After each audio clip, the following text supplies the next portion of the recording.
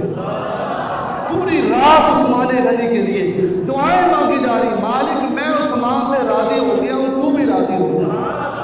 لوگ کہتے ہیں مولا کائنات کی بڑی شان ہم جانتے ہیں، مانتے ہیں، ان کے نکاح میں ایک شہزادی آتی ہے، ان کی بھی شان ہے یارو، جن کے نکاح میں دو آ جائیں وہ تو دو نوروں والے ہو گئے نا۔ تو یہی حضرت عثمان غنی رضی اللہ عنہ آپ کی شان۔ ایک دفعہ ہمارے پیارے نبی صلی اللہ علیہ وسلم جو جنت البقیع ہے نا، اللہ میں وہ دیکھنا نصیب فرمائے۔ وہاں تو آج تو 1930 والی بات ہوتی تو ہمیں کچھ سمجھ آ جاتا، 1930 کے بعد نقشہ ہی بدل گیا، لیکن جو سنی حضرات ہوتے ہیں، علماء کرام ہوتے ہیں سمجھدار، ان کو الحمدللہ وہ نقشے کے تحت آج بھی وہ ساری چیزوں کو سمجھ سکتے ہیں، اس نقشے کو سمجھ سکتے ہیں۔ لیکن یہ جنت البقیع کی زمین کیسے خریدی گئی، کیا ہوا؟ ہمارے پیارے نبی صلی اللہ علیہ وسلم ایک دفعہ ایسے باہر نکلے، موسم بڑا سہانا تھا، اور حضور علیہ السلام باہر نکلے، جیسے ہم نے کوئی پلاٹ لینا ہونا، ہم ایک کالونی میں جاتے ہیں، پھر دوسری کالونی میں جاتے ہیں، یار نہیں سیوریج کا نظام اچھا ہونا چاہیے، گلیاں صاف ستھری ہونی چاہیے، ساری سہولیت ہم دیکھتے ہیں۔ ایسے ہی میرے نبی پاک علیہ السلام ویسے ہی سیر کے ارادے سے باہر نکلے، جو جنت البقیع کا احاطہ جو جگہ ہے، یہاں پر ایک یہودی گائیں چلا رہا تھا، وہاں پر جانور چل رہے تھے، میرے نبی کو وہ جگہ پسند آ گئی، حضور کو وہ جگہ پسند آ گئی، حضور واپس تشریف لائے، اور راستے میں عثمان غنی مل گئے، عثمان غنی سے کہنے لگے یا عثمان ادھر ایک جگہ ہے، ذرا دیکھ کر آ، جگہ بڑی اچھی ہے۔ شاید آپ بات کو سمجھ نہیں سکے، جگہ بڑی، یہ کون کہہ رہے ہیں؟ ہمارے نبی۔ سبحان اللہ، آپ بات کو سمجھیے، جس چیز کو نبی کہہ رہے جگہ بڑی اچھی ہے، عثمان غنی سمجھ گئے، پھر بولی لگڑی، عثمان غنی جاتے ہیں، جگہ کو دیکھا، آپ نے فوکس کیا کہ واقعی یار جگہ بڑی ٹائٹ ہے، جگہ پاورفل ہے، جگہ بڑی اچھی ہے۔ عثمان غنی نے وہیں پر حضور سے آگر پوچھا نہیں ہے حضور کتنے کی خریدوں، حضور نے بات بھی نہیں کی کہ اس کو خریدنا ہے، اس کی رقم ادا کر دی، وہ ساری جگہ خرید لی، اور حضور کی بارگاہ میں آ کر کہتے حضور میں جگہ لے لی، حضور جگہ لے لی ہے، قبول فرمائیے تحفہ میری طرف سے۔ حضور نے فرمایا عثمان میں نے تینوں آنکھیں نہیں سی، عثمان میں نے تینوں آنکھیں نہیں سی جگہ لے لی ہے، کہ حضور جب آپ نے کہہ دیا جگہ بڑی چنگی تو میرا دل بہت اٹھا، یہ جگہ میرے نبی کو پسند آ گئی، عثمان جنت کا ٹکٹ ملنے والا، عثمان جنت کا ٹکٹ ملنے والا ہے، جلدی کر یہ جگہ خرید لے۔ عثمان غنی نے اس جگہ کو خریدا، آج اسی جگہ پر سیدہ کائنات سیدہ فاطمہ الزہرا آرام فرما رہی ہے۔ تم کون ہوتے ہو بات کرنے والے، جہاں اتنی بڑی ہستیاں آرام فرما رہی ہیں، اس جگہ کو خریدنے والے ہستی کا نام عثمان غنی۔ پھر وہ پانی کے کنویں کی بات آتی ہے، بڑا وہ کنواں مشہور ہے۔ اب کیا ہوا، وہ یہودی کے قبضے میں کنواں تھا،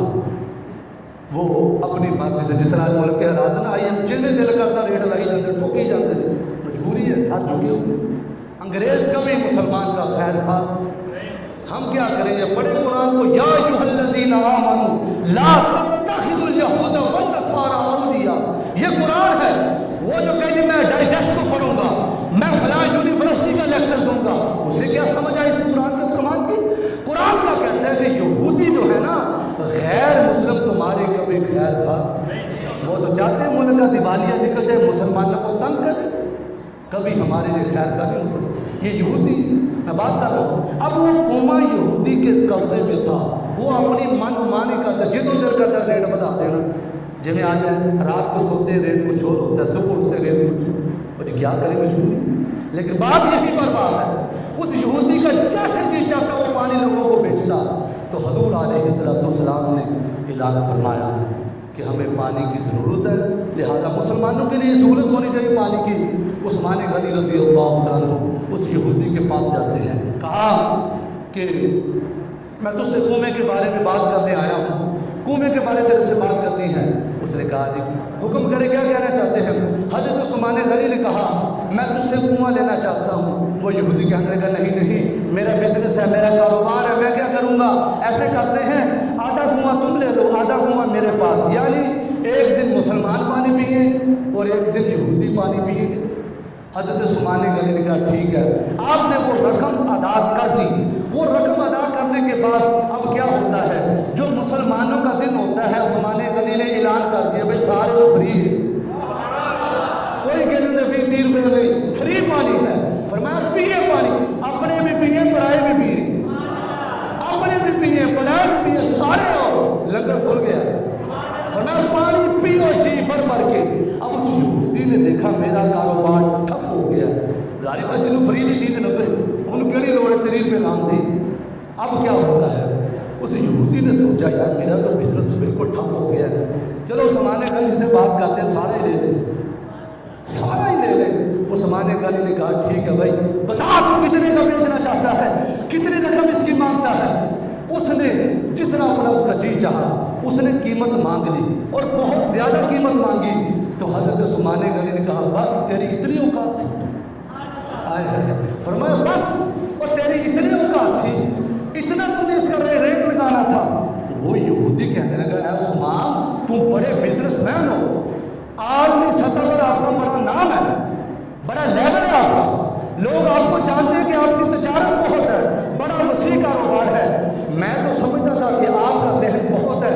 آپ بڑے وسیع اور ان کے مالک آپ کا اتنا وسیع ذہن ہے، آپ کو کیا ہو گیا؟ یہ سادہ سا کنواں ہے، زیادہ سے زیادہ 400-500 دینار کا یہ کنواں ہوگا، اور آپ کہتے ہیں کہ جتنی رقم مانگنی ہے مانگ، تو میں نے مانگ لی۔ اس نے 5-6 ہزار دینار مانگ لیے۔ عثمان غنی نے وہ رقم ادا کر دی۔ عثمان غنی سے وہ کہنے لگا عثمان غنی مجھے یہ بات سمجھ نہیں آئی، تم اتنے سمجھدار ہونے کے باوجود چیز اصل میں 400 کی ہے اور آپ 6000 کی لے رہے، سمجھ رہے ہیں بات؟ چیز 400 کی ہو اور بندہ 6000 دے دے تو بات تو کچھ ہوتی ہے نا سمجھنے والی۔ پوچھا اس نے آپ 6000 دینار لے کر جا رہے ہیں، اتنا مہنگا تو کنواں ہے نہیں، اصلی قیمت 400-500 دینار ہے، آپ ہزاروں میں لے کر جا رہے ہیں۔ فرمایا چلیا چپ کر جا، رب کعبہ کی قسم ہے میرے نبی نے اعلان کیتا جڑا بندہ اج کنواں خریدے گا وہ جنت تے ٹکٹ لبے گا۔ فرمایا آج رب کعبہ کی قسم آج وہ مانگی قیمت مانگتا، آج میں اپنی جیب بھر کر لایا تھا، تو جتنی بھی قیمت مانگتا عثمان غنی نے تجھ سے کنواں لے کر ہی جانا تھا۔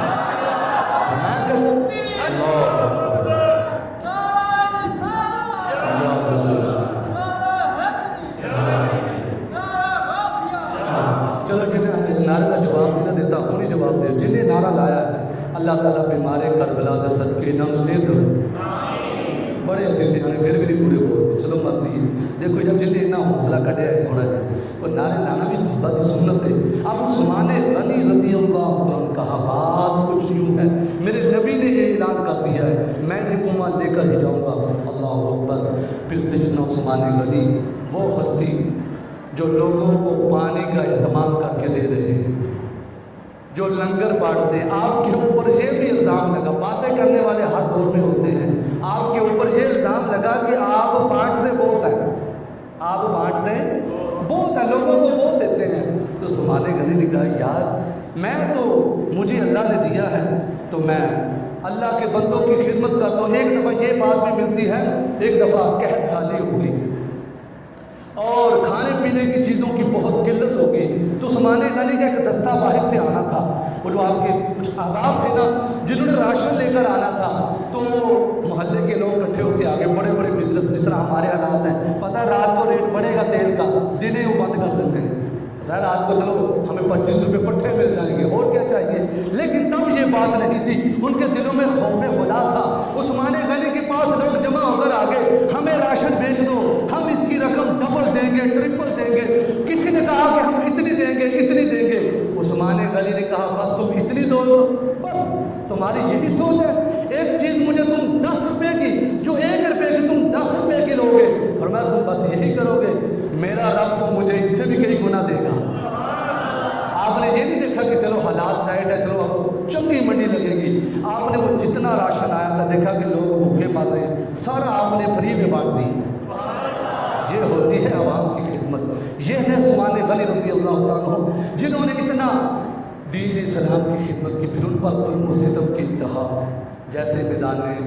کربلا کے اندر ہم محرم کی تاریخ کو بھی جانتے ہیں، ہم اہل بیت کو بھی مانتے ہیں، سبھی نبی کے سارے صحابہ کو بھی مانتے ہیں۔ جس طرح کربلا کے اندر اگر 3 دن پانی بند رہا وہ ہم ذکر کرتے ہیں، پھر یہ بھی ماننا پڑے گا عثمان غنی کے اوپر 40 دن پانی بند رہا۔